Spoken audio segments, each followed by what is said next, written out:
can one man have so many enemies? Like every other or every third psalm, he's complaining about his enemies. Yeah. I mean, what is this guy? Yeah. Well, remember that I think your average collectivistic society, even to this day in the world, is also what social scientists will call an honor-shame society, where male honor, M-A-L-E, male honor, is always in limited supply.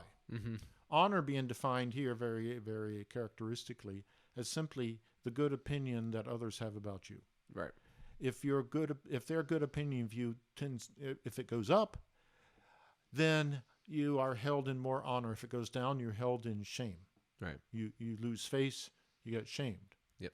Thing is, there's never enough male honor to go around in a society. So if one person rises, another person or other people have to low. It's like John the Baptist said about Jesus: "He must increase, I must decrease." Okay. Now David himself, ever since a young man, was at court, royal court, first under Saul, and then he. Oh, you just mean in the presence of royalty? He was in the presence of royalty. Any royal court is going to have a lot of people trying to scramble up to the top of royal favor. But the higher you go, it means somebody else gets edged out. Yeah. Yep. This is Jordan Peterson gets into that as well. That's why he talks about lobsters in the first chapter of 12 Rules for Life. Because he talks about the fact that the lobsters will fight, and then if one of them loses, he ends up basically becoming a recluse, and the other guy gets all the ladies. Yeah, ladies or whatever. or power. Yeah. And I cite in this article Jean de la Bruyère, who lived in the 1600s in France. And he was an author. And he wrote about customs and morals in 17th century France. And he has a chapter on what it's like at the royal court. This is a time of the Sun King, the splendors of the palace of Versailles, and all of these things.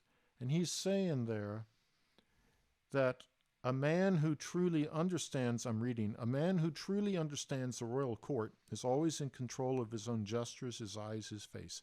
His manner and speech are deep, impenetrable to those around him. He covers up the harm he does to others, smiles at his enemies, restrains his own good humor, disguises his feelings, contradicts his heart by his actions, and speaks and acts against his own opinions. All this enormous sophistication amounts to nothing more than duplicity. Yep. Which is pretty much what we see in politicians today. Can you imagine poor David, 40 years, king of Israel, surrounded by people like that? No. I can. It would be very depressing. Yeah. Who can I trust? Yeah. Yeah, that's a good point. So a plot like his son Absalom, revolting against him, takes away many of the people in his court, presumably. Right. I mean, that would scar me forever if that happened. If that happened. I mean, betrayal of your own kin is like the worst thing that could happen to you. And then you have people you're depending on trying to edge each other out for royal favor. Well, how dependable are they? Right. When you stop and think about it. Yeah, that's a good point. I haven't thought about that. My enemies. Yeah, you start thinking that way. To say nothing of the Philistines or the Edomites or the Moabites who might be gunning for me. Yeah. And how do I know which of my people are not on their side?